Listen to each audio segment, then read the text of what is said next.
Assalamualaikum warahmatullahi wabarakatuh. Perkenalkan, nama gue Akbar. Di sini gue bakalan nyeritain suatu film yang berjudul Hope. Jadi film ini diangkat dari kisah nyata yang berasal dari Korea. Film ini mengisahkan seorang anak kecil yang bernama Sowon yang menjadi korban kekerasan seksual. Jadi di pagi hari Sowon ini akan berangkat ke sekolah dan meminta ayahnya untuk mengikat rambut Sowon agar rambut Sowon menjadi rapi. Namun sang ayah kurang fokus karena sang ayah sedang menerima telepon. Akhirnya rambut Sowon pun agak kurang rapi dan Sowon pun mengambek. Ketika Sowon akan berangkat sekolah, dengan raut wajah yang agak-agak cemberut, sang ibu melihat keadaan tersebut. Sang ibu menawarkan diri untuk mengantarkan Sowon ke sekolah dengan tujuan ingin membujuk Sowon agar ceria ketika berangkat ke sekolah. Namun Sowon menolak dari permintaan sang ibu. Sowon berkata bahwa dia bisa sendiri.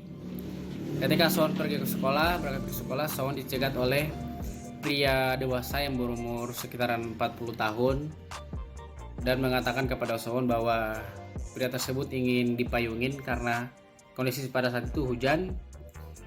Dan melihat keadaan itu, Sowon pun mengiyakan karena sang pria telah basah kuyup. Namun nahas, permintaan tersebut merupakan malapetaka bagi Sowon karena ketika Sowon menolong sang pria tersebut memperkosa Sowon dan Sowon mendapatkan kekerasan. Pria tersebut menyiksa Sowon dan Sowon pun menjadi trauma.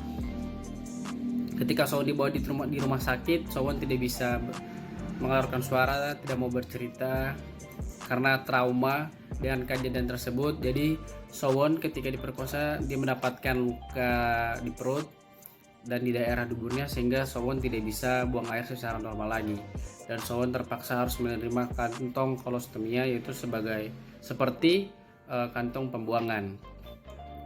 Melihat keadaan tersebut, sang orang tua dari Sowon sangat terpukul, sangat bersedih karena melihat sang anak mendapatkan kejadian tersebut. Di kemudian hari, hasil TKP telah keluar dan sang orang tua atau dari ayah Sowon langsung ke pihak kepolisian menanyakan seperti apa, namun polisi belum bisa mendapatkan pelaku dari kasus ini. Akhirnya polisi mengatakan kepada sang ayah bahwa Sowon mau menjadi saksi agar bisa membantu pihak kepolisian mendapatkan sang pelaku. Namun sang ayah mengatakan kalau Sowon belum bisa menjadi saksi karena Sowon masih sangat trauma melihat pria dewasa seperti itu, ya guys ya. Namun polisi tersebut agak memaksa karena kalau tidak diperlihatkan maka polisi tidak akan bisa mengetahui pelaku dari kasus ini. Akhirnya sang polisi ke rumah sakit meminta kesaksian dari Sowon. Jadi diperlihatkan foto-foto dari hasil TKP. Namun ketika sang pelaku diperlihatkan, Sowon hanya menutup matanya, artinya itu adalah pelakunya. Dan polisi pun segera mencari sang pelaku. Dan kemudian hari polisi menangkap si pelaku di rumahnya dan pelaku dibawa ke pengadilan dan ditanyakan, dan pelaku memiliki alibi bahwa pada saat itu sang pelaku mabuk dan tidak sadar. Alhasil orang tuanya sangat-sangat kecewa dengan hal itu karena pada saat itu proses persidangan ditunda karena sang pelaku masih belum bisa ditangkap karena buktinya sangat tidak kuat atau kurang kuat gitu. Agar bisa membuat Sowon bercerita, pihak rumah sakit membawakan seorang psikiater agar bisa membantu Sowon pulih dari traumanya. Jadi Sowon tiap hari bersama sang psikiater tersebut membantu keadaan kejiwaan Sowon agar bisa bercerita atau menceritakan dan bisa bangkit dari traumanya seperti itu. Beberapa hari kemudian persidangan kedua dilanjutkan.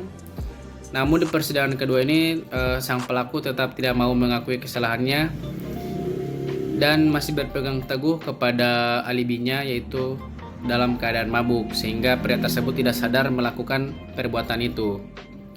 Namun di persidangan kedua ini juga si Sowon hadir menjadi saksi sekaligus korban, dan Sowon menceritakan semua kronologinya kepada hakim yang menjadi sebagai bukti kuat agar sang pelaku mendapatkan hukuman yang setimpal. Namun hakim hanya memberikan hukuman selama 12 tahun di penjara. Alhasil keputusan itu tidak diterima oleh ayahnya karena merasa kurang dengan perbuatannya gitu. Dan orang-orang yang berada di ruangan sidang tersebut menangis atas keputusan hakim. Mendengar keputusan tersebut, ayah Sowon merasa kecewa dengan keputusan hakim dan ingin membunuh si pelaku.